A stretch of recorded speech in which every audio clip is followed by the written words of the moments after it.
Okay. The views and opinions expressed in the following program do not necessarily reflect those of PGGM Internet Radio and its management. Furthermore, the views and opinions of the guests are the views of the individuals expressing them and may not reflect those of the host, the show, the management, or the station. You're tuned in to the Talking Points Talk Show with your host, the Princess of Radio, Evangelist DJ Renee, Monday through Friday, starting at 8 a.m. All right. All right. Now we can go on. Who was talking? Well, welcome y'all. Welcome y'all. Welcome y'all. Y'all heard them. Welcome to Talking Points Talk Show. And you know we played a lot of music on part one. So now we got some people on the panel to talk. So we are talking about knowing your worth. If you have a project that you're selling, and hopefully I see my boy coming in.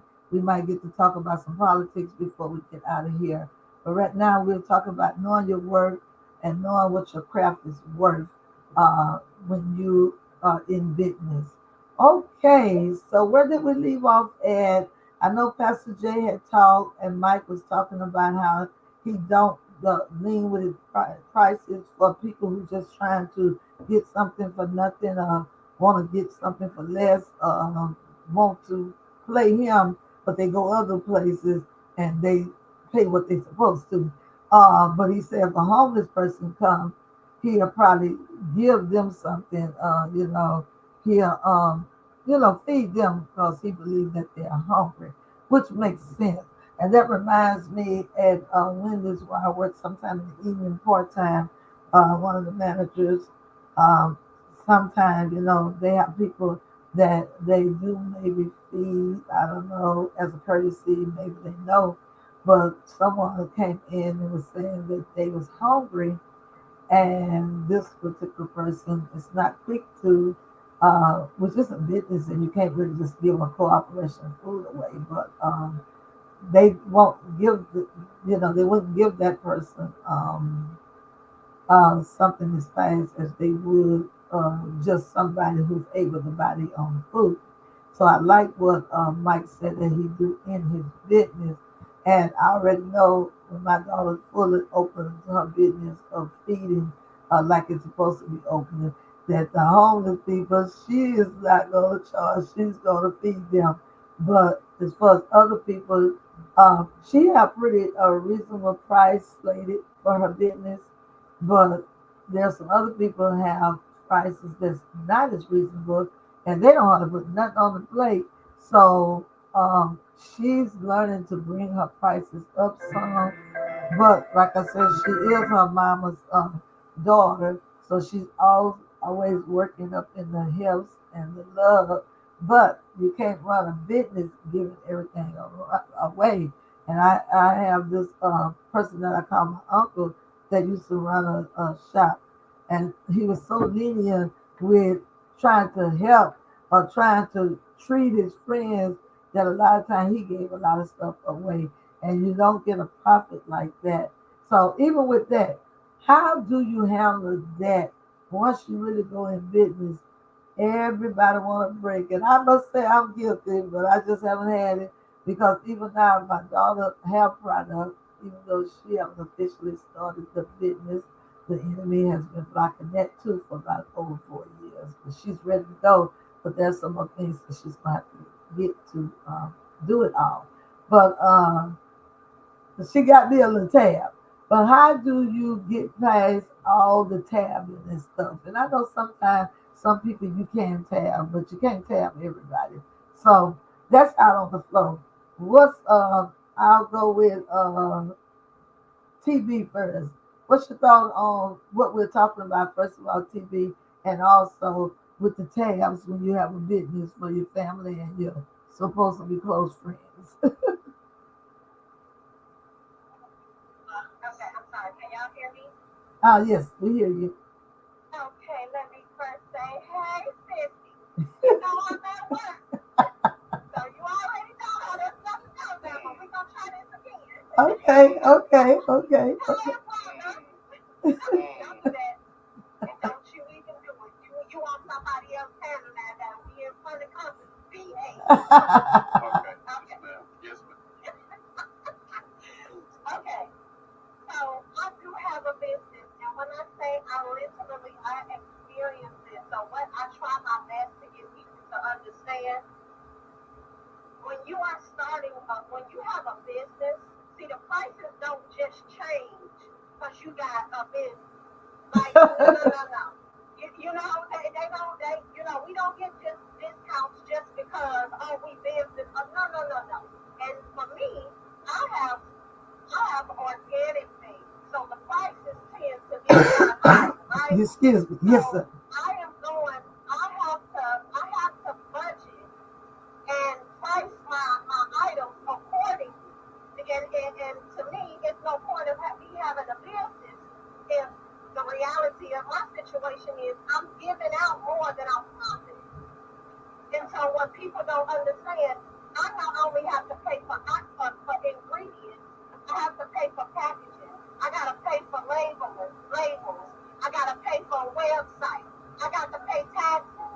So all of those things that people don't really see, I'm getting paid for. I gotta put a price on my item accordingly, along with the quality, because that makes a big difference. And so I've realized that people don't understand that I can't have a business but be putting myself in a hole to accommodate your financial position. I can't do that. No Okay. way can I survive off of that way. I what I do, I put a price, I price myself according to the total amount that I'm paying for everything, on top of I do have to have a slight profit, right? I Hi. have to profit some way, somehow. I can't just be doing it. So I also price my items according to that. But what I do include in my business is, hey, listen, there are perks if you do decide to come back. There are perks if you decide to link up to my business, maybe receive email alerts that give you coupons. Certain little perks that I do have, and people have to realize that there is not a company out here. Not one company out here. You can't go to Neiman Marcus and ask for a discount. You can't go to Marshalls and say, hey, I see that this price, that this on it, which means it's a clearance price. Can I get a discount on that? We don't go into these stores where some of the profitable, I don't want to say it because I don't want to offend nobody, but you can't go in these stores and ask for discount. I'm listening. What happened? She went out. Okay. Just allow people to come and say, hey, what deal can you give me? No, because if I was in Walmart, if I was in Neiman Marcus, if I was in Coach, if I come on, you're not gonna ask them for a price. I mean for a hookup. So we're not gonna do that, because in order for my business to thrive, in order for my business to thrive, I have to put myself, I have to give even my business boundaries. I have to let them know, hey, listen, I do know my worth, and my worth is specified in that price right there. And in order for my business to continue to bloom and thrive, and me be able to continue my inventory and everything, this is what I need. So even with family, sometimes with my family, I might pull from my own personal stash or whatever it is, because I do use my own products. I might pull from my own personal stash, but I don't allow them to prostitute my business. No. You're not going to prostitute my gift or my business, because the reality of it is I had to do a lot of time and research went into me building this business. A lot of time and research went into me learning about the product, learning what they do, learning what about the repercussions of using, learning some of the side effects. A lot of time I invested in that. Time that some people, you want the product, you weren't willing to do it. So guess what? You paying me to do it. But I think sometimes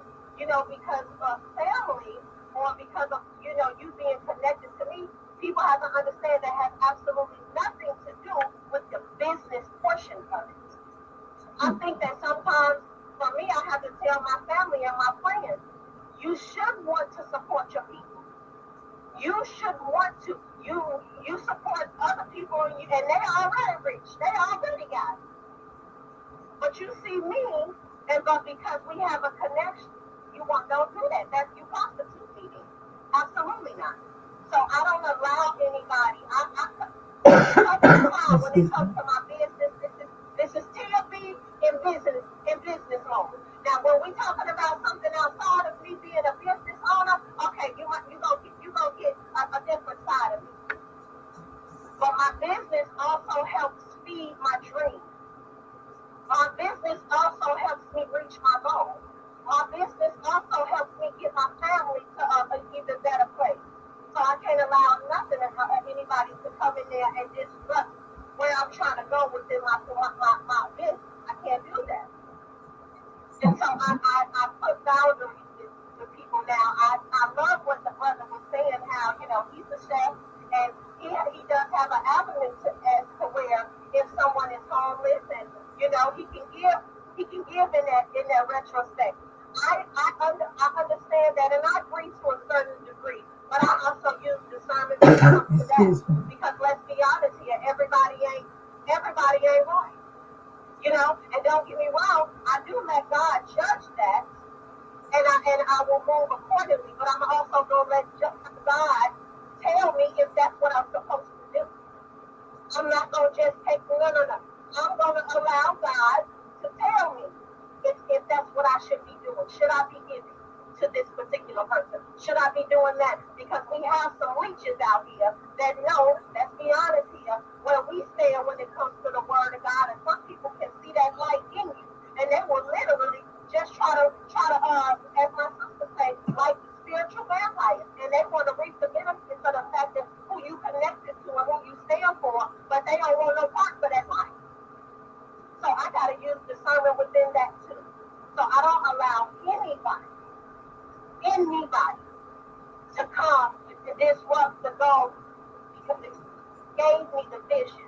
And I moved according to how God wanted me to move to obtain the goal, and I am still moving in that aspect of how God wants to move me, where He wants to move me. Even the people that He connects me to within my goal, I'm gonna be mindful of how I move.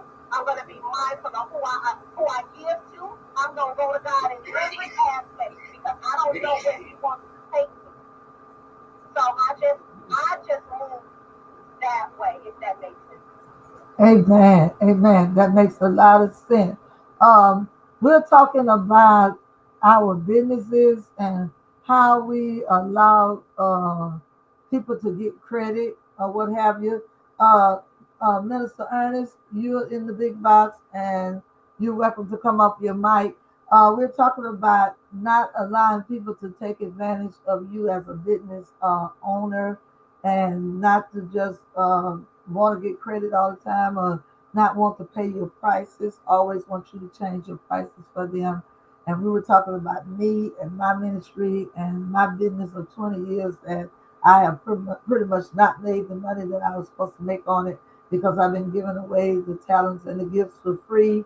One of them is taking pictures, and one of them is videographing, and one of them is promotions, putting out flyers and advertising. So, what's your thought on getting to nitty gritty and taking a stand on business? Brother Kaya? Okay. He must don't hear me. Okay. Uh did you wanna come in, Brother Kaya? Hello. Hey, I hear you now. Hey, all right. I'm all right. I'm just a listener. I just want to listen in and see what's the talk about. That's all. Just listening in. Okay. We do have my politic man on. I'm gonna bring him up in a minute. Okay. Frank, uh frequency. Frequency vibes. What's going on with you today? How you doing this morning? I'm doing good. I'm doing good. What's your thought on business and how you handle business and how you handle family and how you handle friends. Well, I don't got no business. I ain't got no. I'll be 48 in February. I don't got no family. Okay. When it comes to friends, that's different too. Well, if you had a business, uh, would you be so quick to lower your prices for people or give your product away because you're so soft-hearted and you say if it's a food chain or something like that? I got you. If I had a business, I'm gonna stand 10 toes down. Stand on business. Okay. And I was gonna say this about profit. I got something for you. Stop man. Don't stop man. You, every time I see you on the live, you prophesy. You got a word. It's in literally. It's in your belly. Let it go. Release it. Don't stop. That's all I got. Princess, I respect. Always respect. That's all I got. Tia, stop that track star. Stop running. It's in your guts. Mm-hmm. So he's saying to Lady Tia, it's got more down deep inside of that, and you be talking, but he says it's got some deep rooted stuff that you can bring out. And I think she's trying to get it out, and she's getting there, and she's found her platforms. And I'm not trying to correct you because I can't correct you. You're not just a prophetess. You are a prophet. The, I'm not done. The gift has no gender. The gift has a calling. You are a prophet. And when you be talking, I heard you last night, and you was going in. You stop running for somebody to chase you down. That's all I got. all right, thank you so much. Thank you so much. Thank you so much. Okay, Masa, uh, you gonna come off the mic? You ready to come back in? Yes, ma'am. I would say, whether you can see it as marketplace, ministry, or business, say wisdom is the principal thing, so we should get that. And all I get and get an understanding. Understand that in business, this is a difference between a LLC, 501c3, nonprofit. What is your mindset? Yes, We're sir. talking business, and we ain't giving out handouts. Come on now. So we're going into business. Then this is the conflict you have when you have church background. Say, Yes, sir. freely you have received, so freely you should give. Come on now. That mindset spills over into business. And so now, if you can preach, teach, pray, prophesy, or something like that, then, or if you have some type of product, everything gotta be just free. You know what I'm saying? Talk about it. Everything. Yeah. You can sing. You should sing for the Lord. Come on now. I want you here in my spirit. So book your own hotel, pay for your own gas, pay for your own food. Help us, and Lord. from your family. Okay, probably take off work. Okay. Whoa. Bills that ain't gonna be paid, it comes to but I can't say myself if I'm on your platform. Yeah. Just do it again, Monster. I'm catching myself. Yeah. Oh, mercy, glory, hallelujah. Use them feelings. Yeah, so that's the problem. That's the problem. God wants a return on his investment. That's it. That's it. And many of us are burying that talent that God has given us because people are saying that you need to use that free for me. If you love the Lord. It's giving manipulation, it's giving broke spirit, it's giving you don't value me, it's giving a whole bunch of things. Yes, sir. It's giving a whole lot. Perhaps more than I can name in this time. Yes, sir. So going into the business, I love the Lord. You better believe.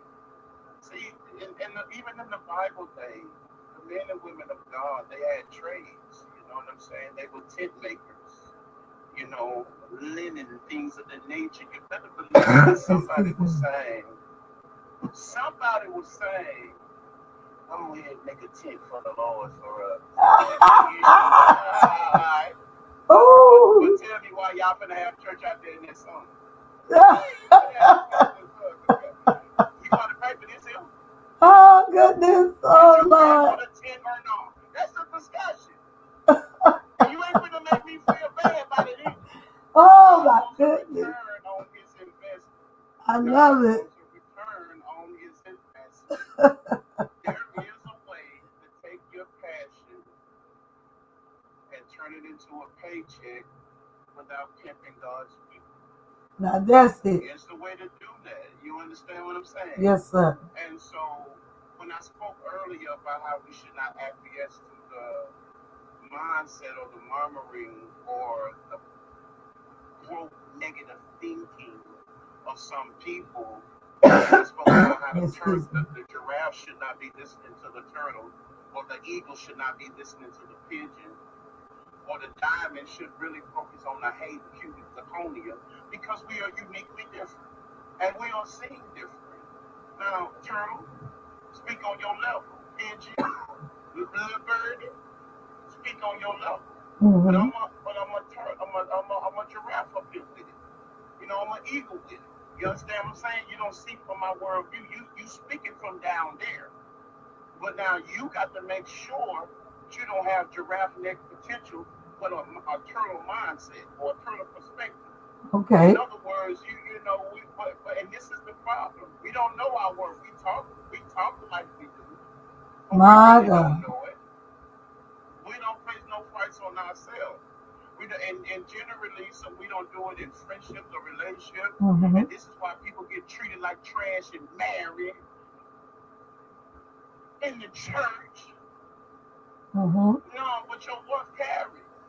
It don't matter what setting you place a diamond is. It's still the same diamond. They say, princess, they say, now this is what they say, princess. Beloved, they say, a bottle of water on the street corner is, let's say, Fiji water. Bottle of water, well, they don't really be having that Fiji water on the corner. They be having maybe that Store brand or maybe Ozarka, maybe. But a bottle of water, our water boy on the corner, when you pull up at the light, that probably go for $1.50. Yeah, great value. Now, that same bottle of water, princess, that same bottle of water that sold for $1 on the corner, you take that same bottle of water and you put it inside of the store.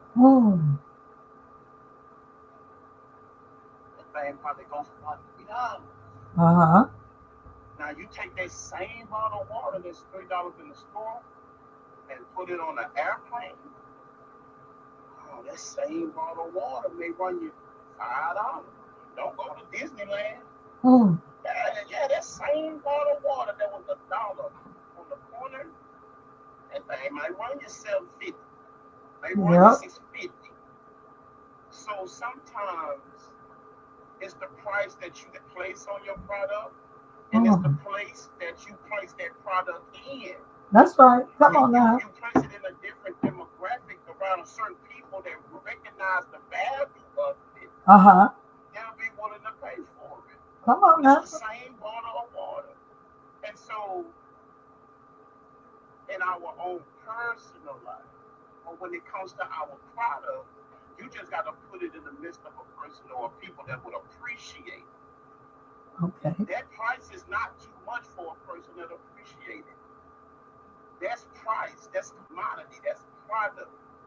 Your standards as it relates to how you're going to be talked to and treated, married or not, friendship or not, mother or father or not, that is determined by the price and the setting you place yourself in.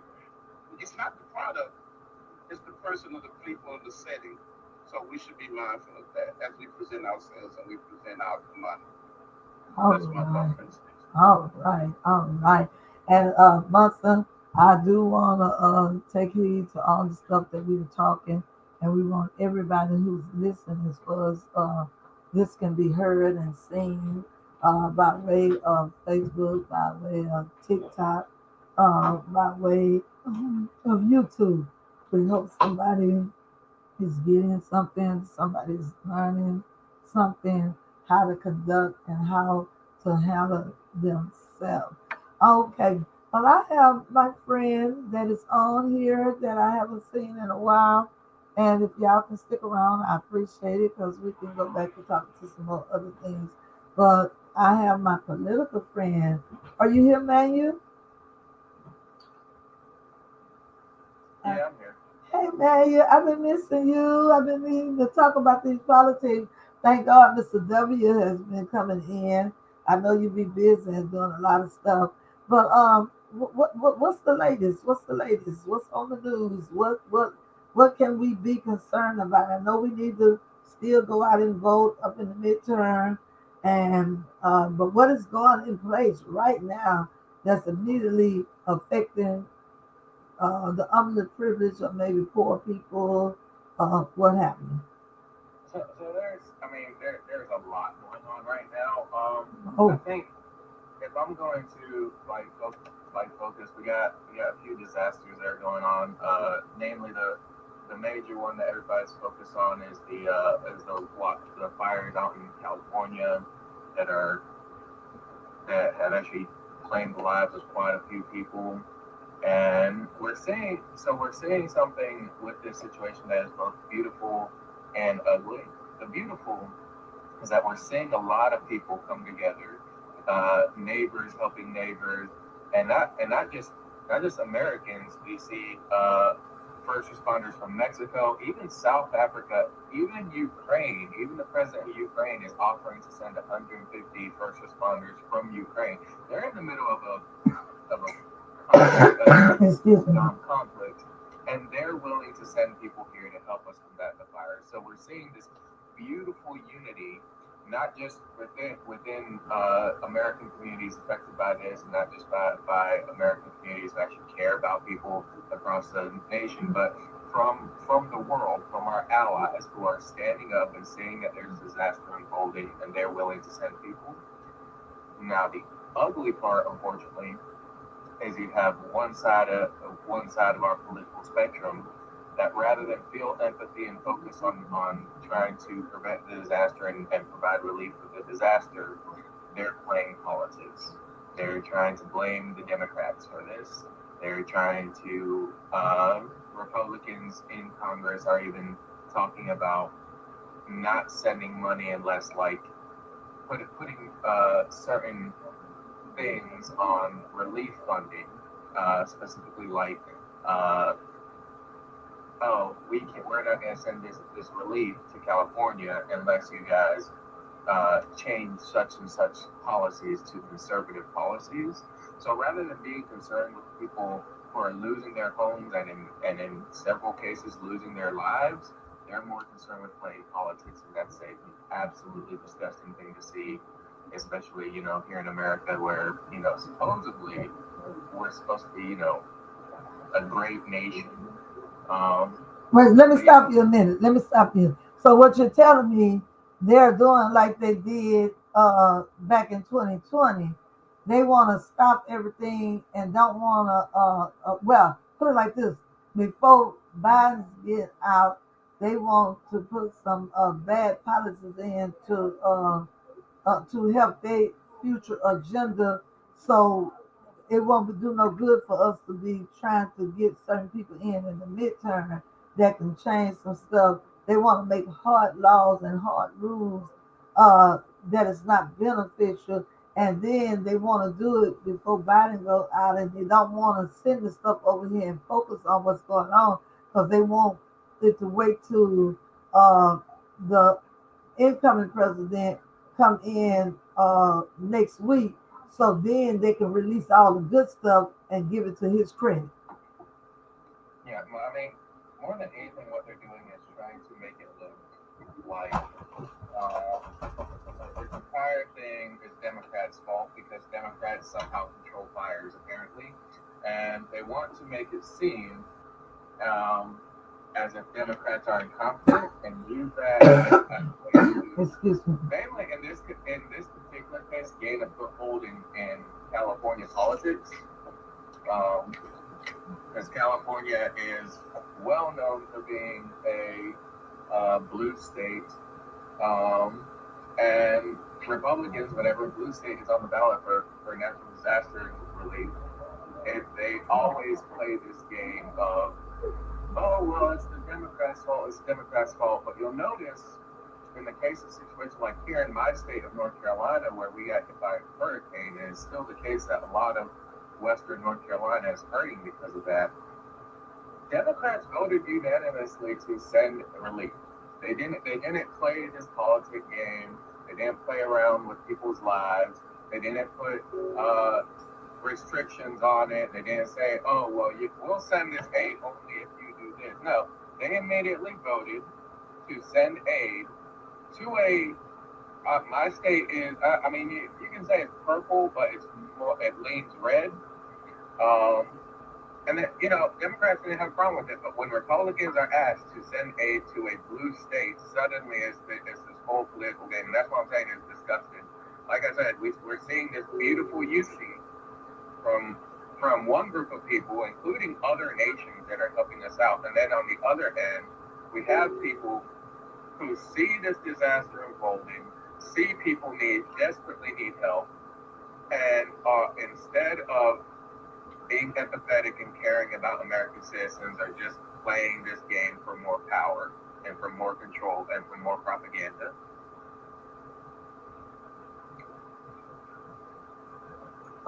You breaking up, Manuel? No, I was just done. Oh, okay. Well, for that part, okay, we're gonna get back to because I know you got some more. But to the panel, I know Manuel don't mind me telling you all. Manuel once served in the faith of the Jehovah Witness, but for a period of time. But then he came from under the Jehovah Witness, and sometimes he do do religious debate. But of course, we're not gonna do religious debate. But he is my friend on TikTok, and I am a disciple. I am a Christian, and I believe in the Holy Trinity. He now confesses atheism, so I don't want to and he don't mind being on my planner, and he listens to whatever's on my planner. But because of respect for him, I don't want to overly do the religious thing whenever I bring him up, and he did sit through us. So if y'all have any comments, and now sometimes because of what we believe in, like he said, he understands. I'm always just about bringing a little bit religion in, but I do try to respect him. But like I said, he pretty much know the scriptures through and through. So I told him I believe God gonna redeem him one day, but that's all him and God. But do y'all have any opinions on what he's talking about how people are coming together, but then you have another party playing politics? What's your thought on that? Do you have a thought on that too, TB? I know you working, but do you have a thought on that? Uh, I'll go to Ernest. Ernest, do you have a thought on that?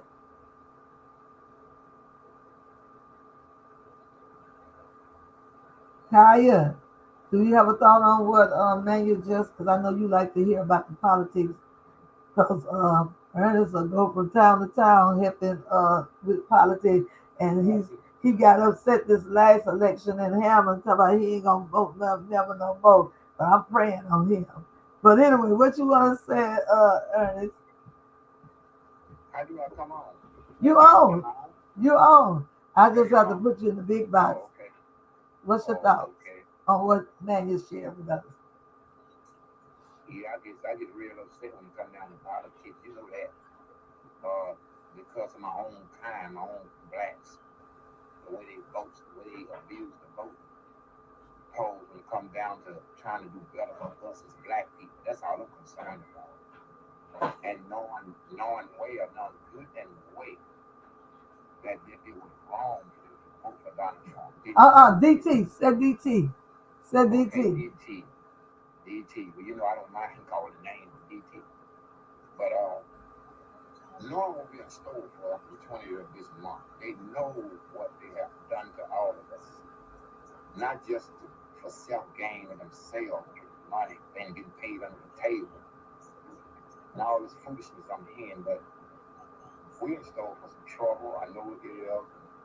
And when we vote, we should think about the struggles. We should think about all the blood, sweat, and tears that our ancestors had to go through to get us to where we are today. And every time I think about it, I get upset. That's why I don't really want to get too much on the air. But I may say stuff I don't want to say because I'm angry and I'm mad about what they have done to all of us, just for self-gain, just for money, or whatever cost. But they're going to cost us a lot because under this administration, our government know we're going to suffer. And I'm going to suffer along with them the way they voted and what they've done.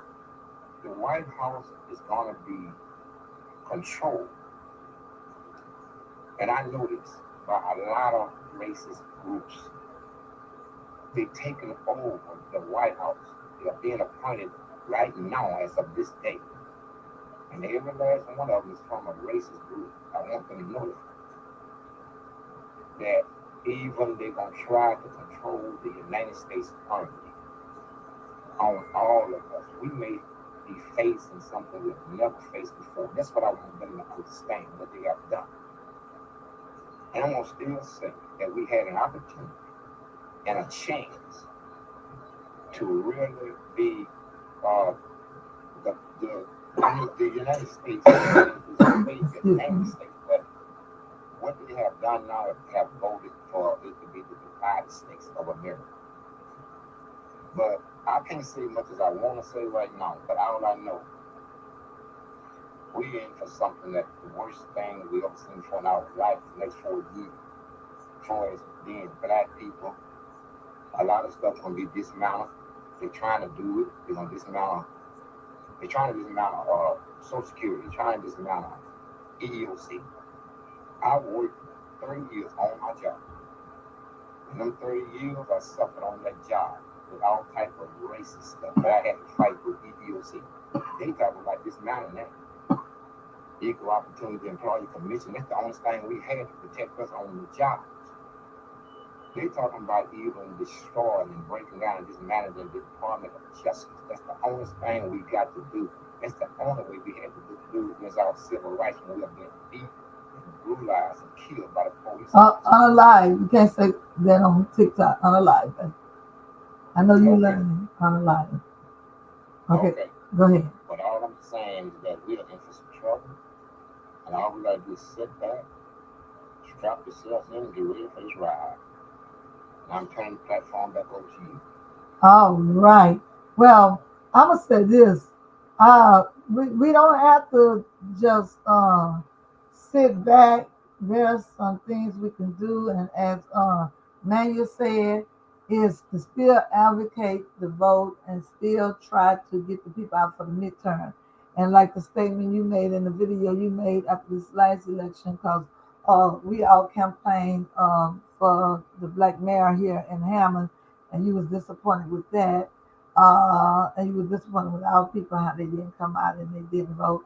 And then when we turn around and with this election here with Kamala and all across the country, people did not come out. And then some of our people chose to vote the other way. And I know that really disappointed you. And then there was some rules and some things put on the thing for Hammond that lost because the people was unaware or didn't come out and vote. So I know that can be very discouraging. But on another flip side, because you have been a man of the cloth for a long time, uh, even though, like Manuel said, as he said, us Christians, us people who always give it to God, we have to realize that there is a reality of bondage. There is a reality of humans on earth changing rules in countries and places because it's going to happen before in other countries. So we can't sit back and say because God is in control of the universe that things won't happen just as you are saying. Elder Carlson, but we can still hold fast to the God that we serve is still yet able.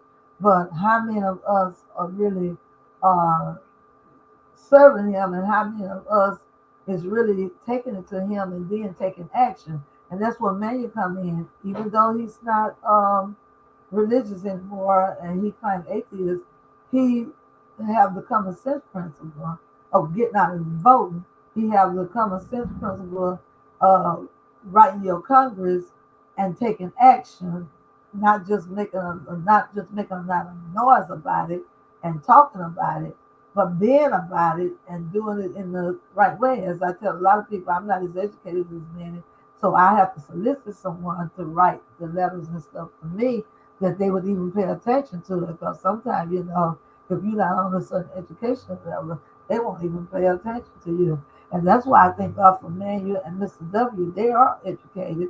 So I bring them on this platform. Munson has somewhat education and some more of them.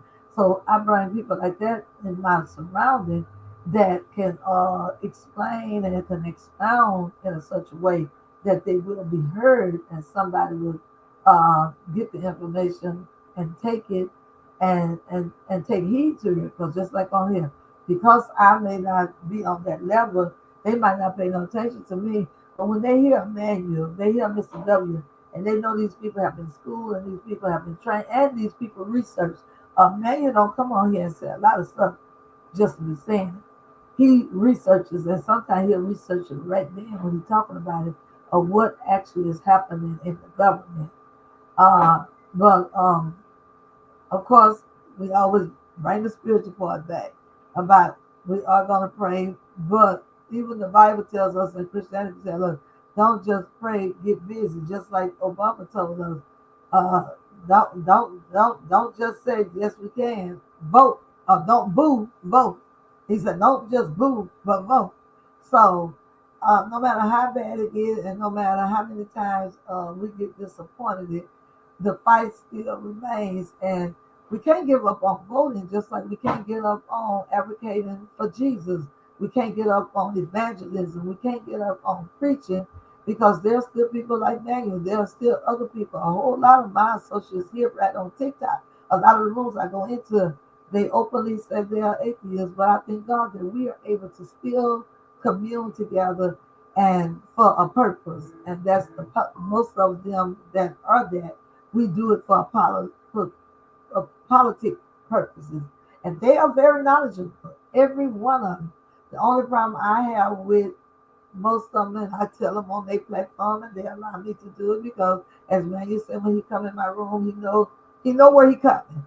But like I said, I still don't want to overdo it, because he come for the purpose of the politics. But as I tell them always, though, more people are worried that don't know who they serve than those who know that God is in control. And even though, and I said this other day, Manuel, I don't know if you agree, but I feel like this, as far as coming from a black community, the black people endured slavery, hard taskmasters. The black folks endured all the wars, World War One, World War II. Black people and people, if they really look back on it, they endured. It might have been hard and they didn't want to be uncomfortable. But then that I do serve a true and living God, sometimes I believe He makes us uncomfortable for all the ones who that 70% of this United States that don't serve Him, that don't acknowledge Him. Sometimes He move His hand back and allow that discomfort, trying to turn people back to Him. Uh, but I believe that if we was able to survive slavery, we were able to survive all the wars. We've been always able to survive prejudice, racism, and being on the low end on our jobs. We've always had to endure that. We've always been able to endure it. And if we go through a Great Depression, even now, we know how to sleep in our cars. We know how to sleep in one room, 5 or 6 people. We know how to get out on the grills and cook. We know how to, well, I don't know how to do it, but some of the black people I know, and some white people, white tee. You can't say white. You have to say white tee. We know how to mend and sew and sew clothing and do this and do that. Now, on the flip side, though, because we got so comfortable, and some people have not appreciated it. And sometimes God will move his hand and allow all these things to happen because people don't appreciate it. People are getting the checks, they're getting the Social Security, they're getting all this different stuff. But do they appreciate it? Are they handling it with care? Are they handling it and glorifying God also with it? Not so much at the church paying the time, but are they giving? Are they helping those in need? Are they doing anything extra with these extra funds they get? Uh, or are they just saying, I got mine and I don't care about nobody else? And when you talk about the ones that's in the White House, we talk about individual people. So God can, and it could get rough, as Elder Costa said. It could get rough, as Manuel have said it. It could get like the H man did over there in Germany and stuff. All that could very well happen. So that's why the vote is important. But again, what I was saying to you, Elder Carly, to make the statement that you made after the last election, you never voted again. That still don't help it either. And I know your frustration. I know how frustrated you is, but that still don't help it. It's a fight that we got to keep on fighting until the end. Just like we got to keep on praising God, we got to keep on compelling men to be saved until the end. That's the same way it is with the political world. And because we're in a fallen world, and for those of us who believe in the eternity, we know, guess what? We got to pray that things just be better with us as a body, or us as a people, or us in general, to include Manuel too, because he's a nice person, and he's a loving person, and he's a kind person, and all he want to do is just live decent in society. In order for it to be decent for us like that, our vote does count, and we got to find a way. And most of the young generation has to find a way to convince the people coming up how important the vote is. And then us older still have to find a way to go back and revisit to the older people how important the vote is. And I said to the people who don't vote at all, you don't have no business complaining about nothing. You don't have no business getting no food stamps, no discare, no anything care, if you are not a part of the process and a part of making things better and getting things put in place. And that's just my take on that one. Before I bring Manu back up, um, we're talking politics, and we want to be rounded. We don't want to just be Jesus, Jesus, Jesus all day long. We want to be rounded because we live in a society that is run by government. God is the main head, but He allowed us to have governors. He allowed us to have presidents. He allowed us to have these people on earth. Because basically, if He was just talking to us from heaven like He did in the Bible time, we still wouldn't be satisfied. Because that's why He gave judges back then, because they didn't just want Him to be led, Him to lead them by a prophet or something. They wanted to have something tangible that they can put their hands on. So anyway, I hope that's making sense to you all. So before you say anything, Ernest, what do you want to say? Is there anything that you would like to say on this when we talk about how hard it's gonna get and whether we can survive it or not, Munson? If you believe that, because I don't believe that we got that many people in office that's just gonna allow uh, this country, the United States, because they've had it too good. But some people say if they let Mr. T get in office, hey, they subject to allow anything because that's just how bad off we are now. So, Muslim, do you have any opinions on this country and the fact that there was a lot of stuff said and there's a lot of things that people want to dismantle and they feel like the party that's in the lead now will do anything they can to sign whatever they can? Or do you believe God has placed enough people in executive positions to kind of put a buffer to it? Because we see things happening now. We see President Biden putting justices in place that they might not be able to move. We see a lot of things actually happening in the news now where I feel it's a move of God. Mr. W said there's a law in California that says that they're not going to lie. It's against ISIS, and I don't think they can overturn that right away. That they'll be in trouble if ICE come and try to take people and ship them back to another country. And there was another young lady that was on here about a week ago. She said Canada don't have to close their doors or lock their door because it's limited G power over there. We can't say that word over here anyway. You can't just be poo-pooing people with G's because they don't play that over there. And she said that their government is getting ready for DT. Then there's another area. There are several areas that Mr. W and different one of them who came on my platform said that these areas are getting ready to do some stopping, some of the stuff that's going to be going on. That the people who could be deported don't have to just be in a rage. And then some people, I got you on mute, Ernest. Keep your mic on mute until I tell you to come out, okay? But that they don't have to be worried about. I see your back, Mike. Um, so, Muslim, what's a thought? Do you have a thought? My thoughts are there's this Bible verse in Proverbs that said, when the righteous are in position or in authority, the people rejoice. But when the wicked is, the people mourn. So it gives note to systems and what happens when you don't have the right people in position, and how that trickles all the way down to the bottom, if you Excuse me. would. It's like a company and the CEO or who's ever over that particular branch and or location does not have the type of mindset that he or she needs to have. They're going to put people in place in position that don't have the mindset and the biggest acumen or to create the type of workplace atmosphere that is not hostile and no disrespect.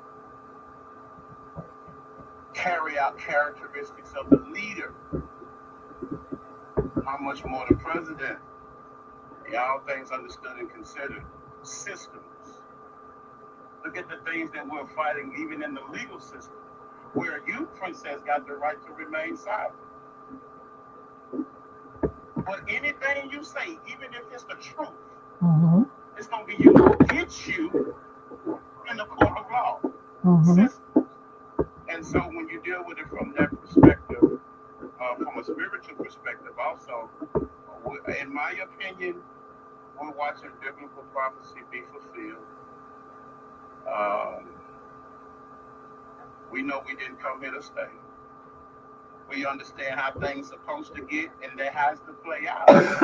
That has to play out in friendships, relationships, marriages, churches, businesses, governments, nation against nation. I mean, how is it going to ultimately get to that point? And then we're watching it play out slowly but surely. But in the meantime, in between time, to what Manuel saying, it's disappointing.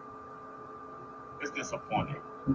At a time where people are hurting and need, we want to politic and see if we can play chess moves and stuff like that instead of getting to the needs of the people. It's disheartening, it's disappointing, not just from that perspective, but any perspective in life. But in context to the conversation, I ain't got no love for it. I ain't got no respect for it. I just feel like, when we see a need, we meet the need, and we keep going on with an upward together. So it's disheartening altogether. That's my take on it. Right, and that's just principle, and that's the only reason. That's the only thing I always said to Manu, and Manu said somebody was on the platform one day, and they were saying all the work they had to do to be a citizen, and the young lady was saying, she had to pay all this money. So at one while she said she was on here to learn, and she felt a little different after she got off because she was saying that the people don't get this don't pay the fees that she had to pay to become a citizen. but then they need to go back or whatever. But now you explain to her that sometimes people are in the process of paying, but they don't be got it completed yet. And then on top of that, he felt like she was being hardened to be like, well, they need to go if they don't pay like I paid or whatever. Where is the compassion? And the thing is, to come to find out, when he broke it down to it, most people are trying to get their seasons, but it's a process. And here they saying the way they was perceiving what the income administration was talking about doing is not even give them a chance to get it, just to just start hauling people up. But like I said, that's where prayer comes in, and not saying that it can't start to happen, but that's where the people like the Canada people of God is opening up, and they are flat-footed saying, "Oh, no, this ain't finna happen. Ain't nobody finna come over here. You ain't finna deport nobody over this way. This ain't even. This dog ain't even finna hunt." So thank God for that, and I think that has all to do with somebody's praying or what have you. But let's not never forget, as Muslim just said too, sometimes when we allow people to be in rule, and we didn't want God to just be the guide and light and the rule, we're gonna have evil kings, just like in the Bible we had evil kings, we had good kings, and he just explained it. This is what happens in this life journey, and things get bad. We know many Bible scriptures where things got bad, and they were under bad kings. And as I read the Bible, and as we do different Sunday school lessons, they talk about who was who father and did evil, who was whose son and did evil, who was who and did good. It's always been going on, always will be going on, even until the end of time. Uh, what you was about to say, Master? You said, could you say something else, or was you saying that earlier? And this is a question yet a thought. How effective is prayer Okay. in the presence of knowledge and understanding? Daddy told us that we perish for a lack of knowledge. Okay. So we understand we must be educated on these matters, these dynamics and situations. He told us that faith without works is not profitable. So if we perish for a lack of knowledge, and we understand faith without works is not profitable, then how important is just sitting back saying we're going to pray about it? Right. Let's just pray about it. Let's just pray about it. Okay, after that, what? Vote. Let's just pray that the nation get better. Let's just pray that the marriage get better. Let's just pray that we get healthy. Okay, but what tangible, practical things are being done to make it better? And if that's not done, then better should not be expected, in my opinion. But I want to know y'all thoughts. Okay. Till, before you go to what Muslim just said, what was your thoughts? I saw a lot in the comments, but I can't hardly read all that little writing. So, It's okay. So brother kind of took the words out of my mouth. And because I personally, I'm not very politically inclined. I don't, and to be honest, I feel that a lot of people in this, and that was me and your mama that was in the comments, and we were talking, and I was saying how I feel that this particular election was very emotionally led, and she was saying it was very racially led, and so I kind of incorporated racism within that comment of it being very emotionally led, because why? I feel like a lot of us were not even politically educated on a lot of the things that each candidate said that they would represent, they represented, they would change, all of this. A lot of people, and I'm raising my hand, wasn't very politically educated. And so then it became not more so about the politics or what this particular candidate said that they wanted to implement or change, or even, some of the things that they didn't agree with that's under the Biden administration. We literally went based off of our own emotions. Who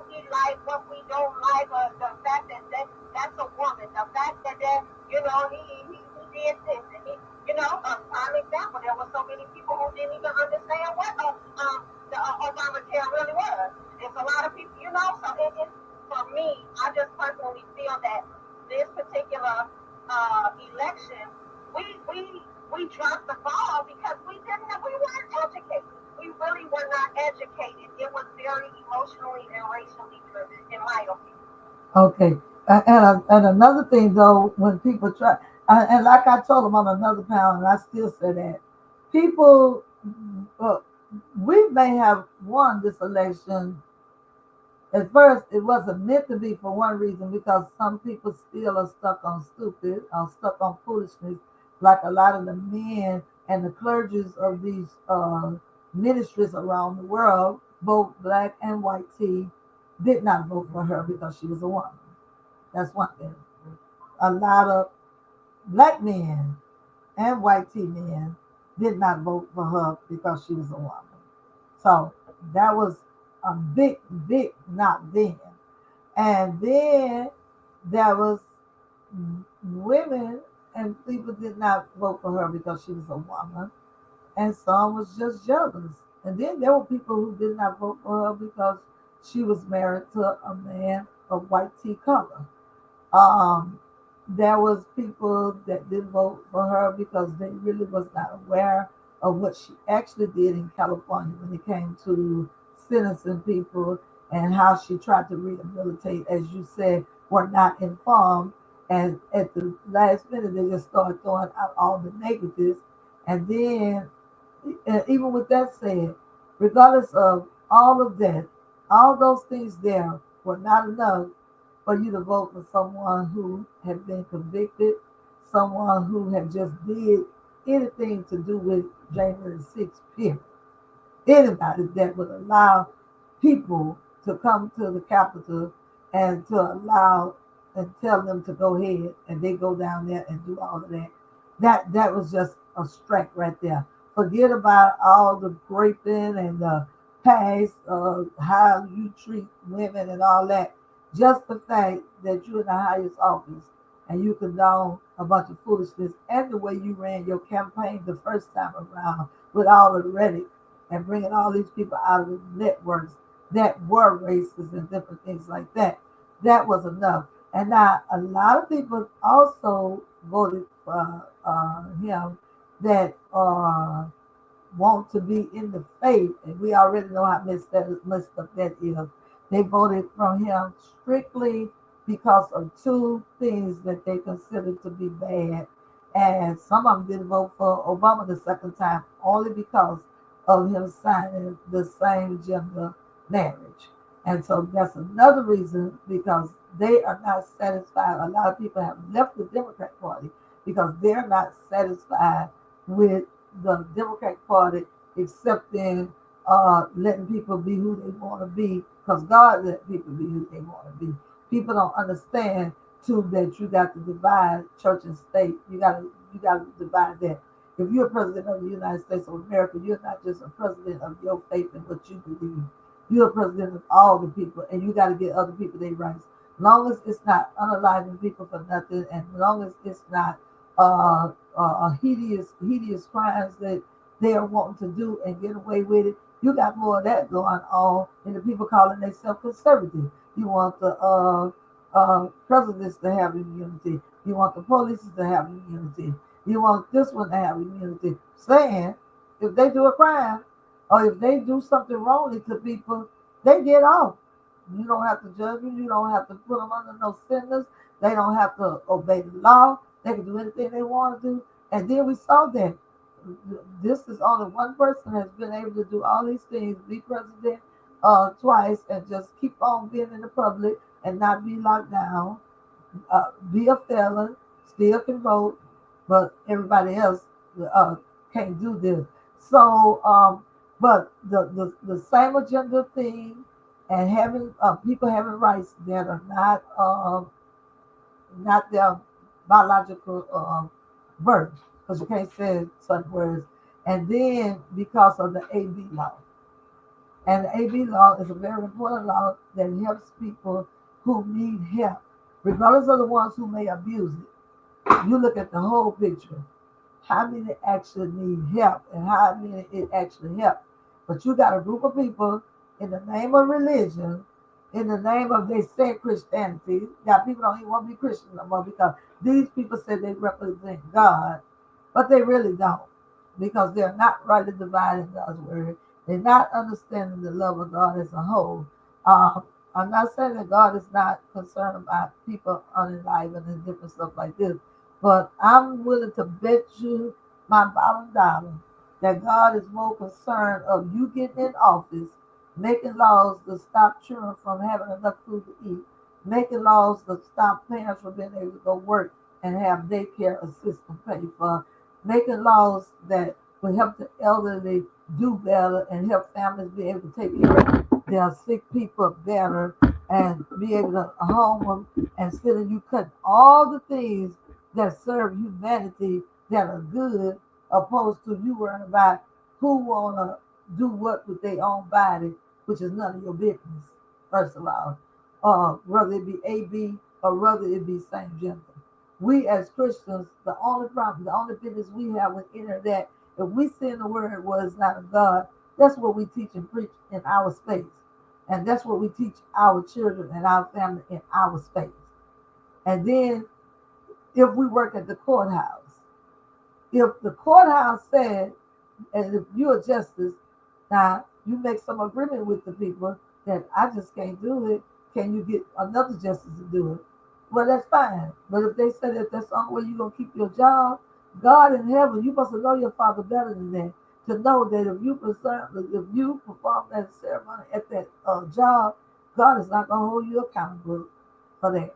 Now, in your church, in your own setting, if you're a clergy and you refuse to do it, that's why there's a separated state and church.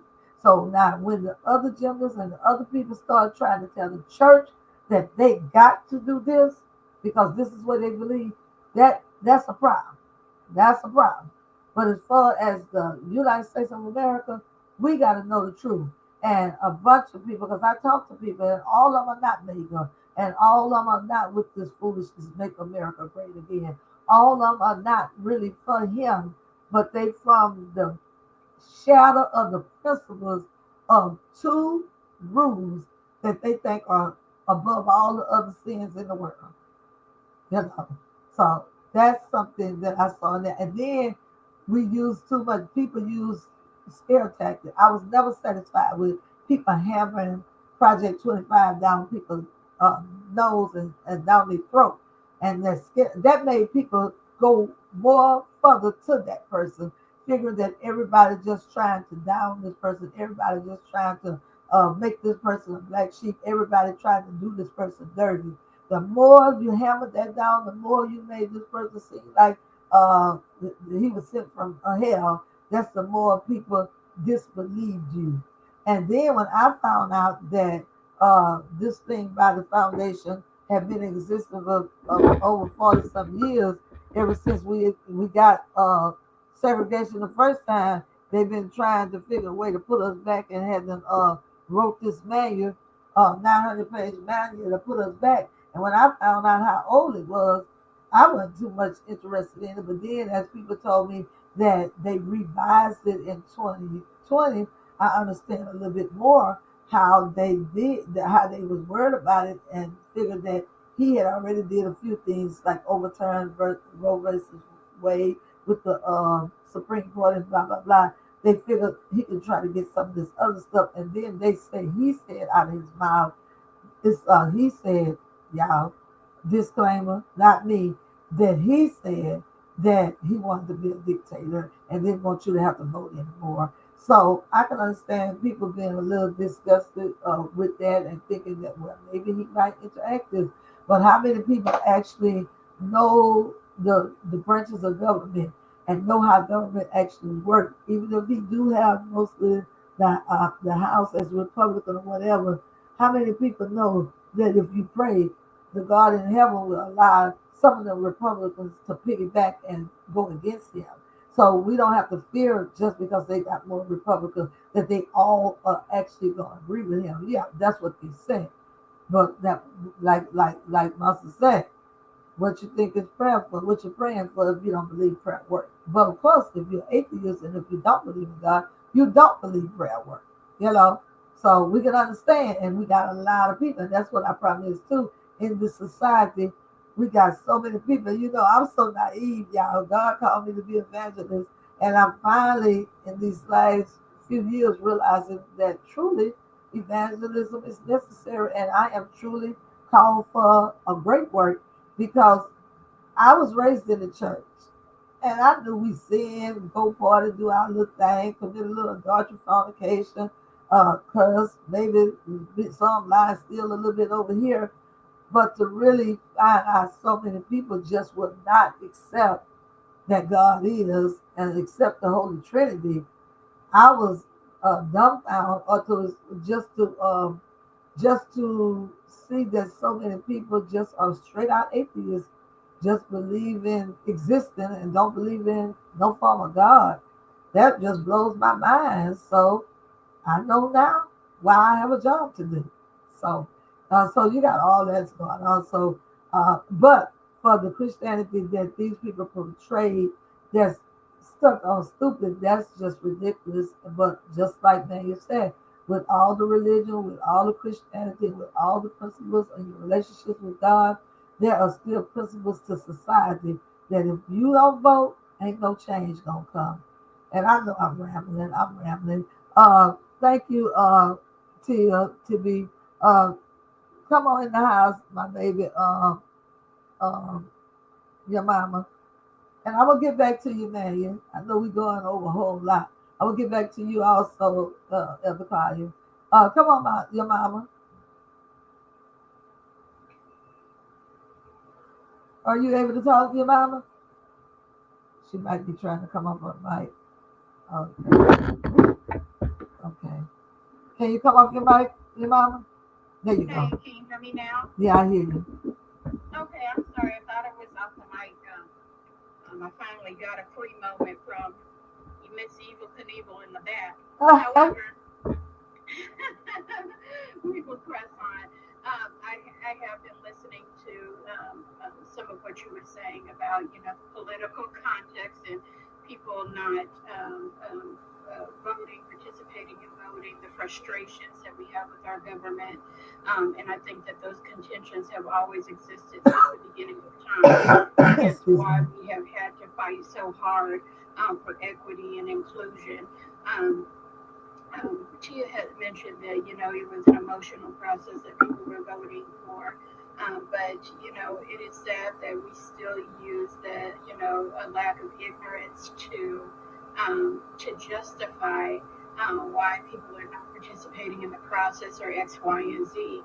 Because the truth of the matter is that a lot of these folks who voted for the person who will now sit in presidency have voted against their own self-interest, and that includes African Americans, that includes Latinos, as well as poor white teen folks. Okay, and what I would like to say in regard to that is that you said that people have done this in the name of religion, that people have done this in the name, but I want to make a clear distinction that it is not doing it in the name of religion. It is doing it under the guise of religion. And the guise, or contextually what guise means, is that there's a concealing part to it, that we use it in the name of the Lord. However, there is a huge undertone in this country of racism. There's a huge epidemic in this country of classism, of gender racism. All kinds of things exist. All kinds of biases exist in the name of God, right? That we're trying to get back to good old Christian values and making them, the slang and all of that he has been projecting, that we are doing this to make it great again and all these other things. But that is only a guise, and it's a smokescreen to really what the bigger and the real issue is. And we must call it like we see it, and it is racism. Um, I'll give you an example of that. In corporate America, out of all the Fortune 500 companies that exist in corporate America and beyond, right? Because the Fortune 500 list is just quantitative of those 500 companies that are doing the most successfully in that category. But as we well know and are aware of that there are far more than 500 500 companies that exist in America. However, within that spectrum, within that scope of just corporate America alone, only 8% of upper echelon management in corporate America are African American or Black, and majority of that 8% are men. So when we look contextually at those statistics, about only 8% of the workforce, of the Black workforce, being in upper echelon, meaning in the highest management positions that there can be within corporate America, only 8% of those are Black. So even within the context of my office, right, I have more education than the specialist does, right? And yet she charges her patients, oh, go ahead and see my receptionist. They try to minimize your education, your knowledge, your wherewithal, down to just simply being the phone keeper, just simply being a janitor, right? Just simply, oh, you couldn't possibly be an educator. Oh, you couldn't possibly be this, right? And have minimized that education when truly, really and truly, I should be getting paid her salary plus some due to my experience and my education. But I say that to say that look at the microaggressions that exist in 2025 and that have even been present as of today, as I heard it within earshot of a patient saying, oh, I'm merely the receptionist. Absolutely not. But I do say that contextually to the conversation to include if I have been minimized in my education, in my expertise, in my knowledge, in my floor, in my wherewithal within the workforce, can you imagine the scrutiny that she faced when she was running for the presidency? Within this own setting of the office, I have heard white people come in here as patients and say, oh, well, that Black woman, she's not qualified for the presidency. And we're talking about qualifications. I'm like, if we really go north of our, we can clearly see who is not qualified to be in this position and who is. But the narrative still exists that are the silent things, that those are the silent idiosyncrasies that people like to hide behind and speak in the back offices of places, speak in the den, in the living rooms, in the churches, and the congregations, but they use the guise of God, right? Oh, I love God. Oh, I don't see color. Oh, I love God's people. When the whole narrative is, oh, she's a Black woman, she's not qualified. So if we can't even get Black people in upper echelon management in Fortune 500 companies, excuse me, and we only have occupied only 8% of those spaces in those positions. Can you imagine that they could even stomach a president, let alone a woman, let alone a Black woman at that, to be their president? That is the silent thing that needs to be spoken. That in this election, nobody wanted a Black woman telling them what to do. Nobody wanted a Black woman being over this country, making those decisions, because we are still in a position, we are still in a narrative, still have these strongholds, we still have to deconstruct systemic racism in this country, because that is the guise that lies beneath the surface. Those are the silent things that people don't want to address, the things that people don't want to say out loud, is that this country has a racism issue. They refuse to acknowledge the history of this country. They try and attempt to put in legislation the eraser of our history, right? And saying, oh, hey, critical race theory. Oh, no, we can't, and to minimize our culture, our history, to just that, right? Critical race theory, that they want to erase the truth of what has happened in this country, how they have benefited off of the economic blood, sweat, and tears of our ancestors, and then want to lie to future generations and generations to come, oh, it was just an exchange of work. Oh, they enjoyed the experiences and all of those lies, those sinister, nasty lies that we yet still have to endure, that we yet still have to fight for, right? That even in 2025, we are still on the front lines of trying to fight for equity, right? We've already seen things about DEI programs for Walmart and all these companies not wanting to put diversity, equity, and inclusion programs into the workforce. So even in this present day, we are still fighting the fight for equity. We are still fighting the fight for the future generations that are to come. Because remember that when you have children and your children's children exist, that we're not just fighting for today, but we are fighting for future generations to come. Amen. Thank you so much. Before your mama get off the big stream, did anybody want to ask her anything? Did y'all can come up your mic? Uh, uh, Ernest, was it anything you wanted to say to your mama? Okay, he's not up the mic. Yeah, I'm Ernest, on. did you want? Yeah, you're on. Now, she said a whole lot. She said a mouthful, but she said exactly what I wanted to hear. She covered every ground, every territory that I've been talking about over the last few months. Okay.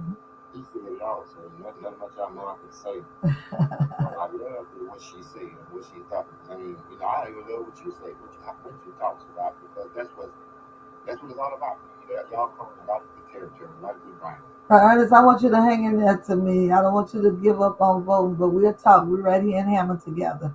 We're going to be getting together because we're going to be advocating. We're going to make this thing work. Manuel is going to be coming in and out here in Mr. W. And even for Louisiana, I'm going to get them to do different researches so they can help us out so we can be well aware of who's doing what and who didn't do what. And we can be educated enough when we're talking about something that we can know if it's true or if it's untrue. Thank you, your mama. No, thank you. I appreciate your time. Okay. Before you come back up, Manuel, was there anything else you wanted to piggyback on, Tia?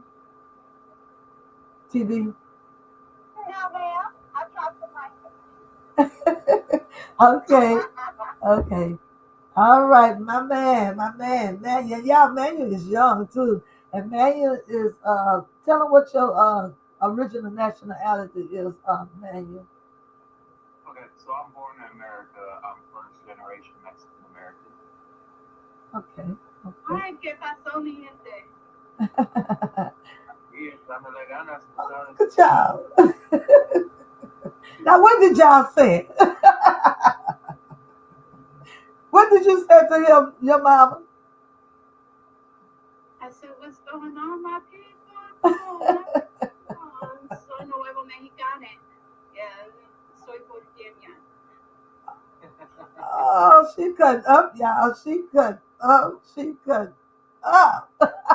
And what did you say back to her? You said hello back, May. I say, just put it, putting in work, putting in effort, moving forward, type thing. The exact translation, echándole ganas would be like, put, putting in effort, I guess. Yeah, in efforts. Yeah. What would be the more direct translation? More like saying I'm hanging in there. And man, you tell him how old you are because he's so knowledgeable for this old woman. I'm 33 years old. I'll be 34 here in February. And then your mama is so knowledgeable to this old woman too. We got to get together. She got to teach this woman how to talk a little bit better so she can draw more support. Well, that's it. So that was a lot of interesting commentary on my breakdown of the things that were going on in California. But no, seriously, like I agree with pretty much everything that was said. I mean, as an atheist, like the religious aspects are just kind of like for me. But when it comes to like, I think for the most part, we all agree politically, and we all agree with the injustices that are going on in this country that need to be fixed. That are making a lot of people suffer, particularly the Black community. But I will commend the Black community in the fact that even though a few did vote for DT, the overwhelming majority of the Black community, and especially Black women, they understood the assignment, and they came out. And they once again, excuse me, I'm sorry. Go ahead. Once again came out to pretty much try to save everybody else. And once again, unfortunately, they were America shows just how little care they have for that community with this vote. So, that's a very unfortunate thing there. But so I was gonna move on real quick to the next thing. Thank you for filling that out, Emmanuel. I just really, Emmanuel, I appreciate that. And I just want to say that when you say that we understood the assignment, Black Women for Kamala raised $1.5 million in 3 hours. So we really understand the assignment collectively. So thank you for that. Yes, ma'am. So I was going to move on to what in my personal opinion, and I might be a little biased because it is happening in my home state, but I still feel that it's probably the most crucial thing that's going on right now, the most important court issue that's going on right now that affects the nation, but is getting very, very little coverage overall. And that is here in the state of North Carolina, the incumbent Supreme Court Justice Allison Riggs was voted in. She's a Democrat. She was actually voted in again to keep her seat on our Supreme Court. Now, she won by only 734 votes over the Republican who was running. His name is Jefferson Griffin. Now, in the initial count and in both recounts, it showed very clearly that she won the election. And what Republicans are doing now, the Republican Supreme Court has actually put a stop on certifying that election because they want to hear an argument from Jefferson Griffin, who is trying right now to throw out 60,000 North Carolinian votes in order to overthrow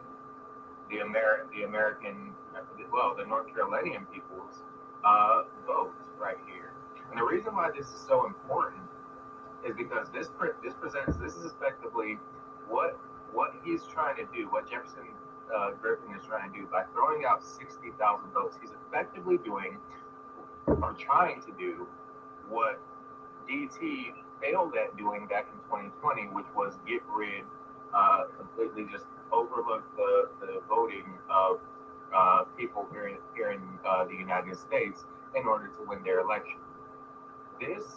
So even though this is happening in North Carolina, the reason why it has wider implications, why it's dangerous for the country, is because if he succeeds and he gets on the North Carolina Supreme Court, obviously it's going to be even worse for North Carolina, who already has a very conservative Supreme Court. But it will set a precedent that this act that Republicans are doing of throwing out votes by the thousands because they just don't like the votes is something that will be set as precedent in our legal system, in our judiciary system.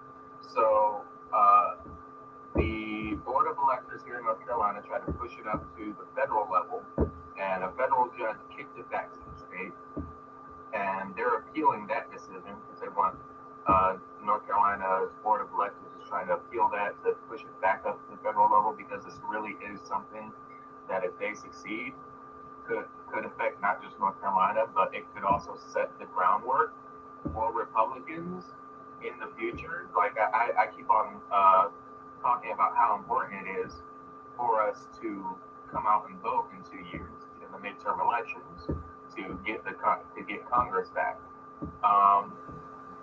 If they're able to do this, this will set a precedent that will allow Republicans to effectively just dismiss votes that they don't like, just throw them out. And notably, even though these 60,000 votes are the same ballots that carried the vote for Donald Trump, or for ET here in the state of North Carolina, even though it's the same ballots that won every other conservative win in North Carolina, including Congress seats, they're not arguing about those ones. They're only specifically worried about the one where Allison Riggs won her re-election.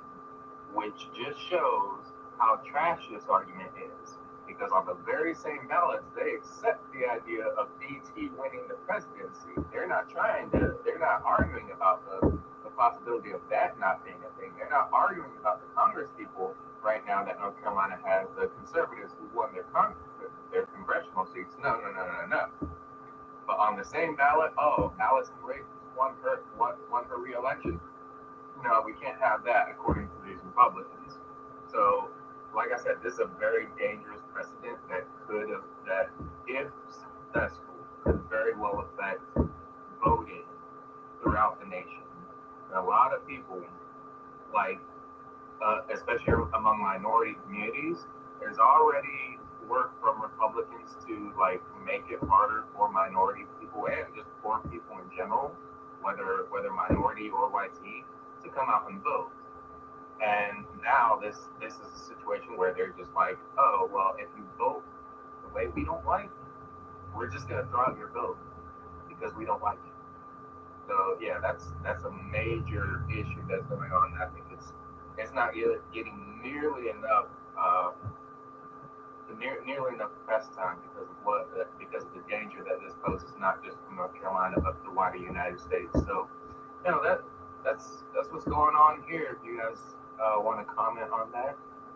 And that's another reason why it's not getting press because they don't want the people to know, and then they want to ease it and get by with it there, like you said, and then go over to some other states and pull it in and get rid of it there. And next thing you know, we'll have just like they got up in Georgia and a lot of these places, they have been remade all these different laws about voting that suppress the vote. So yeah, so it's on purposely not getting out. Lady K, did you want to say anything about anything that's been said today and about what Manuel just said?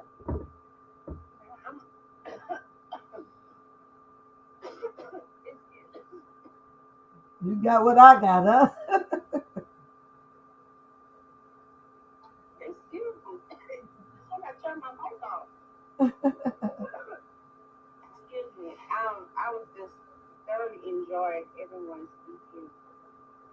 So much was said, so much knowledge was said, and today it's always a privilege and honor to hear your mama.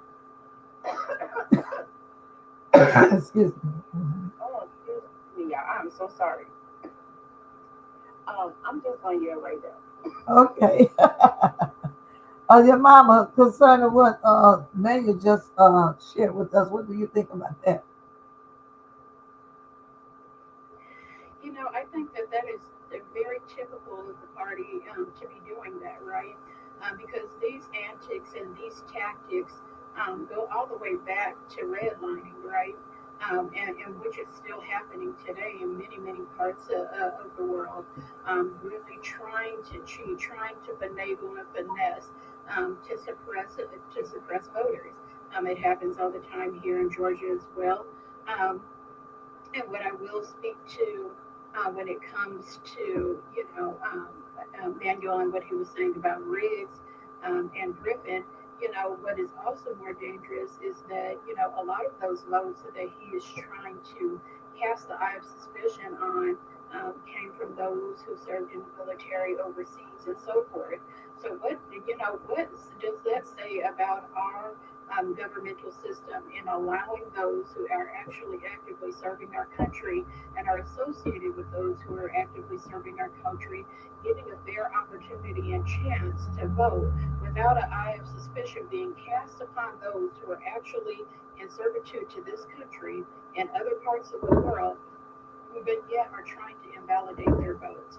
I think that it is convoluted, but I think that it is typical for the desperation of the party to try to use these antics to gain at their will, right? Because here in Georgia, we had a huge mass crisis about, voter suppression, about giving water to people in line, and that if you were giving out and passing out water and trying to give aid and relief to those who have been waiting in line for hours and hours, that their votes validated. And so it's those sort of tactics that are typically used, such as redlining, such as tactics during the polling sessions of giving, water and aid out to citizens, that are very typical of our voting process. Hence why we continue to fight the good fight. Hence why we continue to have to be on the front lines of things, because these injustices exist. And as he said, this is something that is trying to fly under the radar. So you're not going to see it front page news, because then people are going to say, hey, well, wait a minute. As he said, precedents are so important within the judicial system, because once that precedent is set, then other courts, the precedents are used to as a standard to say, okay, well, in this ruling, this was a precedent, so then we can start to apply that to other judicial law. Okay, well, look at, such and such case as the precedent for this case. And so it's like a copy and paste that is trying to be replicated throughout this country, starting in North Carolina. And so it is so important for us to not only participate and pay attention to our government at large, but even more so your local jurisdiction, your local government hierarchy is what is so important, because that truly is impactful to your everyday life. Those are the property taxes that you pay, how your schools are operated, the funding that they get, your roads and infrastructure.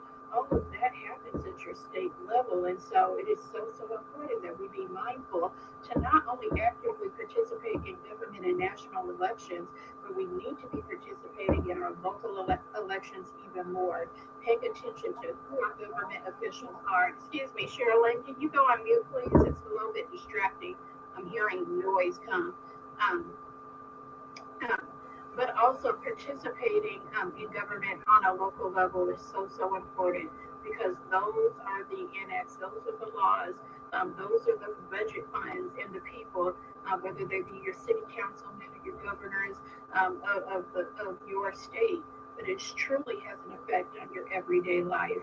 So I wanted to say that too. That voter suppression is not only happening like within our state grounds, but also, he's questioning votes that are overseas for those who are serving in our military as well. Okay. Thank you for coming in, Shirley. I didn't want you to get off the stage, but anyway, thank you, your mama. All right, I was gonna have I don't want this right here. Oh, I didn't hit the wrong thing. But anyway, I wanted to put Manu back. Okay, well, Manu right there, so that's good. But Manu, was there anything else before we get somebody else up, or try to invite somebody else up to ask you any questions?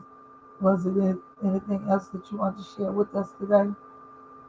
Okay, so aside from the issues in California, I mean, like I said, there's a lot going on. I was just trying to like focus on the major issues, but something that will affect everyone on this platform, something I can delve into is so there is currently supposed to be a ban on TikTok in the next few days. Supposedly it's on the 19th. Now, if you already have it downloaded on your phone, it's not going to disappear from your phone. You'll still be able to access it.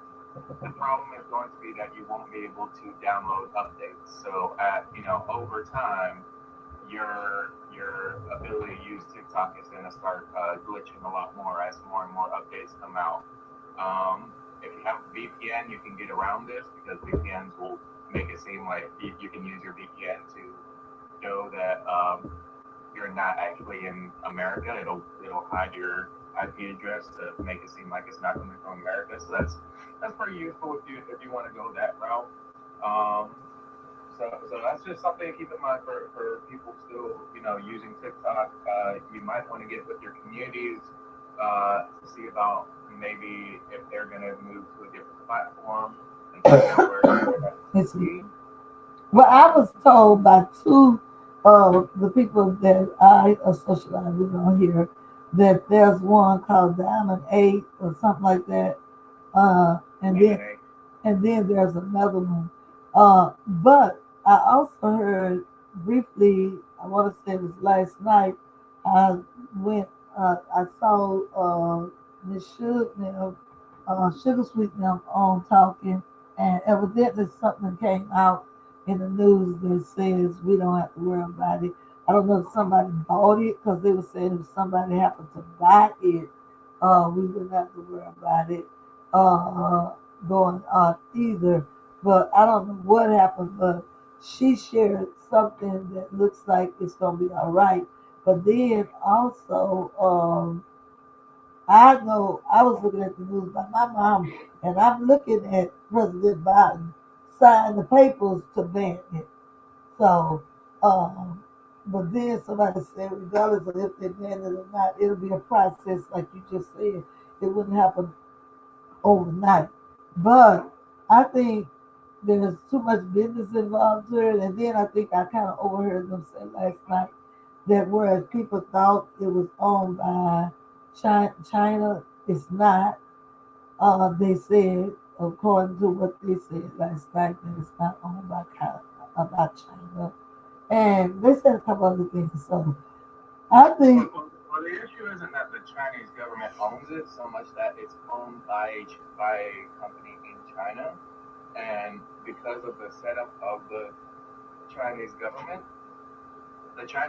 has a lot more influence on what businesses do there in China, so they can actually they can pull records and stuff like that. So it's about personal information. You know, TikTok, just like every other social media app, um, is constantly gathering information on people. It feeds the algorithm, and it also feeds what advertisements are given. Um, on social media, basically, the reason that you can use social media freely is because the product on social media is you. That's what the companies are selling. They're selling the information of its users to advertisers, who then can use the algorithm to send you specific advertisements according to what it seems like you're interested in. And that's pretty much how social media works. That's how it makes its money. It actually makes a lot more money from that than it does from the gifts and everything, even though TikTok makes 50% on the gifts and everything that are sent here. That doesn't really account for most of their earnings.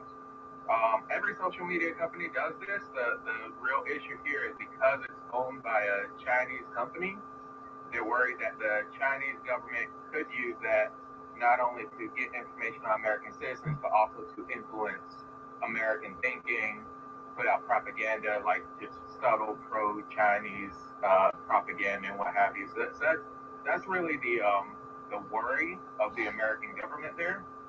Now, there's no influence that the Chinese government has done this as of yet, but it is what it is. I mean, TikTok's been around a while. So there's people in Congress also fighting to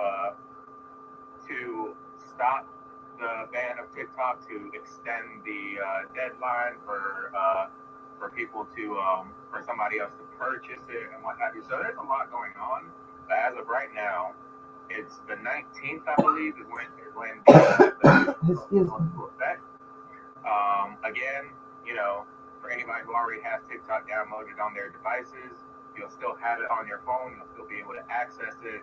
But it's basically just going to disappear from the app stores. American app stores will no longer support it, and thus, when TikTok gets its updates, you won't be able to get those updates, and it'll take a while for you to, and eventually, your ability to use TikTok is going to be diminished as it gets glitchier as your particular version isn't going to be supported by the TikTok servers. Again, you can bypass this with a VPN. I have a free VPN myself, so I mean, there's certain VPNs you can get for free that won't cost you anything, and VPNs are just good in general, just for basic information security and protecting your IP address in general.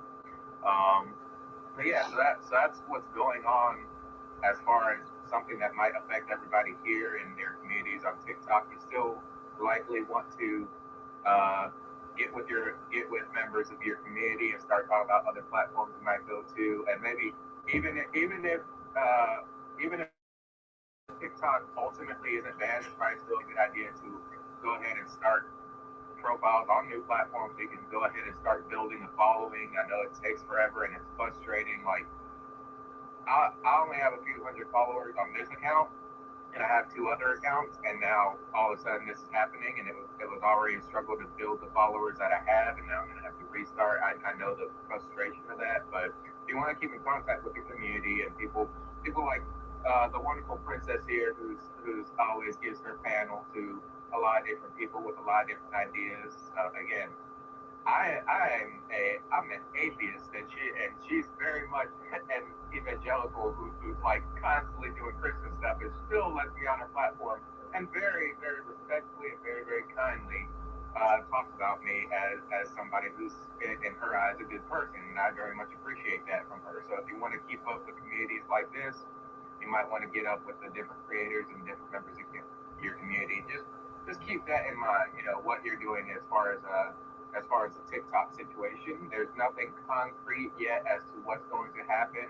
It's just something with the situation, the current deadline coming in soon. We need to be careful with that. So that's it on TikTok. Maya, I want you to inbox me what you just said. But before you go to any other talking points, the lady that I was talking to earlier, that I was talking and speaking of, that I kind of overheard her say something about TikTok last night. Looked like we might be okay. Hey, lady, Sister Sugar, how you doing? Miss Sugar, she gotta come off that mic. Miss Sugar, she in the room, but she can't. I don't even see. Yeah, unmute. But I don't even see her mute. It don't look like it. On my screen, she's on mute. Okay. So she'll need to. There she goes. I'm sorry, y'all. So what can you tell us? Manuel, we were talking about the political world for a minute here and some things that's happened in North Carolina, and then he was talking about the fire in California, and he was talking about how the Republican Party tried to bring politics in it while y'all out there are hurting. Some of your neighbors are hurting out there, but we're gonna get back to that. But then he just got through wrapping up the little part he knew about TikTok. But I overheard you when I was in the hallways last night. Said something looked like TikTok gonna be all right. Did somebody buy it? Did Biden undo the ban, or what happened? Oh, yeah, no, there was the attorney that's representing TikTok. They spoke.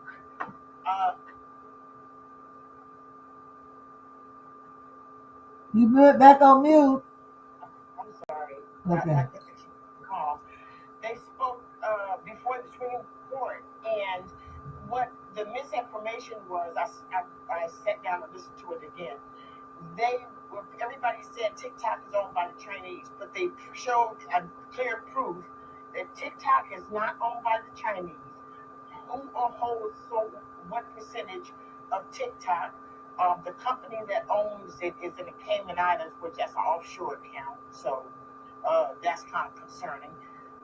There's one person that is of Asian descent, and he's in Singapore, that owns 20%. Excuse me. The employees own a percentage.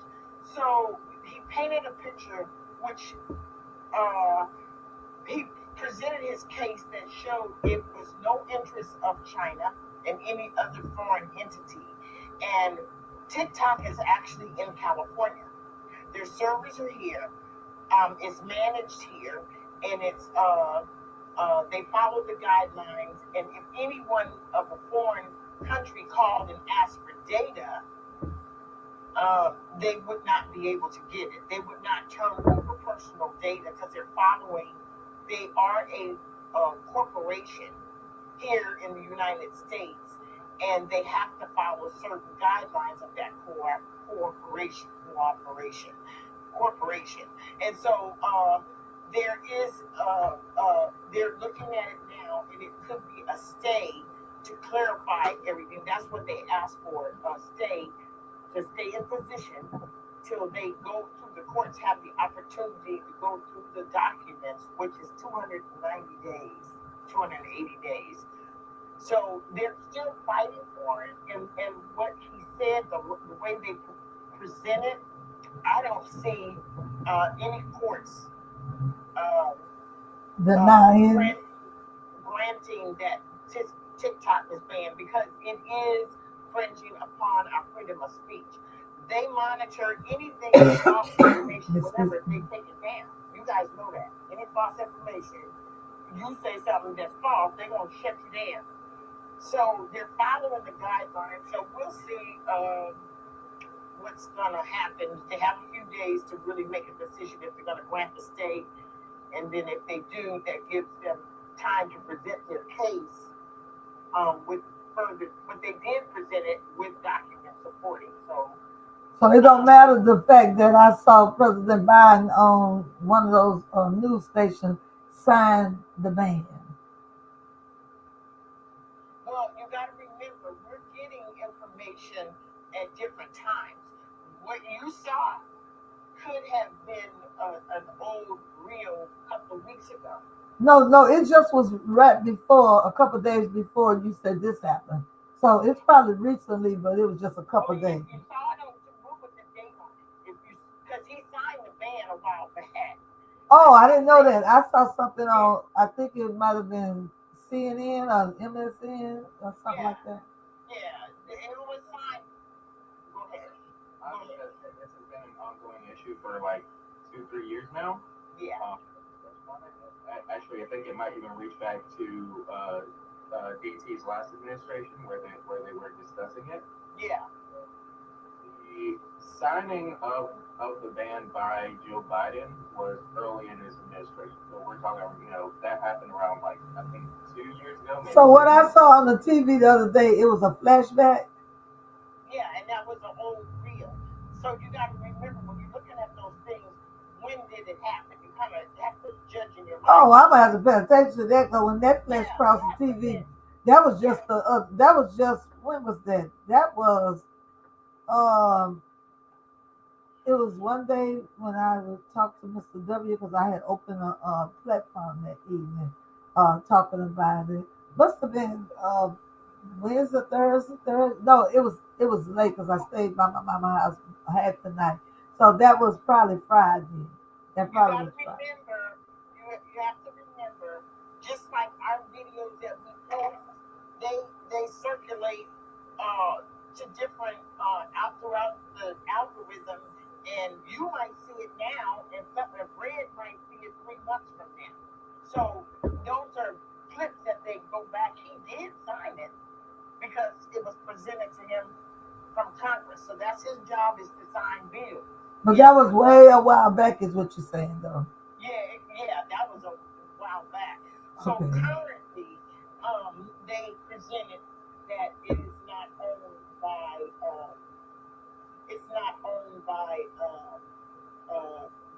That was the big push, the big fight, that our stuff will get into the hands of opposition. But we're posting videos on dancing and music and love songs, relations, and we're not holding no top secret stuff. It's like, what are y'all talking about? So, and they also brought in the fact that there are hundreds of thousands of people who use TikTok to build and grow their business. I'm one of them. And also people are making significant amounts of money. And then they got the office, the main office here in California, which is going to disenfranchise a lot of people. Right. Put some content on the table that they don't like. It's jobs, it's money, it's all kinds of people who are shut in. Because when I really got big on TikTok is when I had my surgery. I was down for 9 months. Right. And so that was my only form of communication without, I'll call without making phone calls to people, but meeting new people, we built friendships. Excuse me. Well, I want to thank everybody who came in on the platform on today. both the first 2 hours and these last 2 hours of our talking points talk show. And I think the close it out was the best thing on this TikTok today. And I know Mania has some more politics to talk about, but we'll try to get to it again.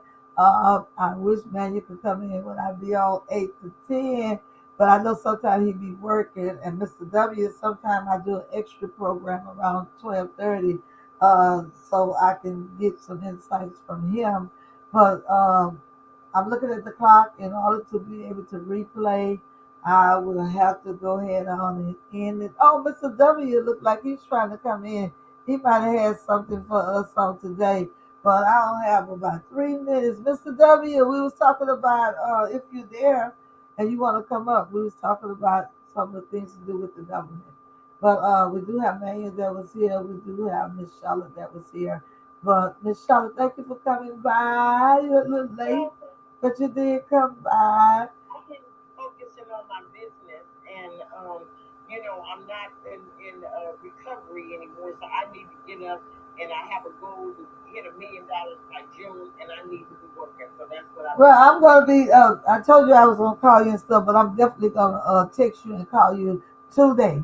I've marked my word today because we need to set up something with you and my children and some family members and see what we can talk about. And then I got to sit up with another group and see what we can get rolling. Because baby, we gotta get this stuff going. Maya, you got 2 minutes. Your last remarks. Okay. Well, in that case, I'll quickly go on like the same thing I do every day. The importance of building your physical community around you. There's a lot of struggling that's going to come with this next administration. So it's very important that you build not just your community on social media, but also your physical community of people around you that you can trust, who will be there when you need help, and who you're in turn willing to help out. On top of that, you want to focus on learning who your local representatives are. Start getting in contact with them. Start bug them, annoy the hell out of them. Write letters, send emails, call their offices, and tell them what your concerns are. Because if we're not willing to actually go out and actually tell them that, they're not going to care. They're not going to pay attention to it. We need to be the ones telling them what we want them focused on. And most importantly, along with building your community, will be getting your community ready for 2 years from now during the midterm elections. Midterm elections have a notoriously low voter turnout. I'm guilty of that as well. I've missed many midterm elections. So it's extremely important, especially in this situation with conservatives having taken over so much and their plans to do a considerable amount of harm to a lot of Americans. It's extremely important that we get out there for the midterms in order to make our voices heard again and get Congress back on our side. Okay, I don't have any more time. Miss Shug, you're gonna have to be back on here, but I'm gonna schedule it so I can know you'll be in the house whenever we're doing our talking point. Because we have our Bible study from 7 to 8, and actually the 8 o'clock broadcast is supposed to be dedicated to either politics, music industry, and life challenges, and sometimes Word of God. And most of us, like me, that's spiritual. The Word of God always come up in everything. But and I just remember the time difference. oh yeah, that's gonna be 6 o'clock your time while you get the baby ready. But you be up as soon as you finish with him. I need you in the room. All right, man. You remember that, man. You for when you're not working. So, Father, I just thank you for what has been said and hope that somebody got something from it. And until next time. Thank you for tuning in to the Talking Points Talk Show with your host, Princess of Radio, Evangelist DJ Renee, every Monday through Friday, starting at 8 a.m. Thank you for tuning in to the Talking Points Talk Show with your host, Princess of Radio, Evangelist DJ Renee, every Monday through Friday, starting at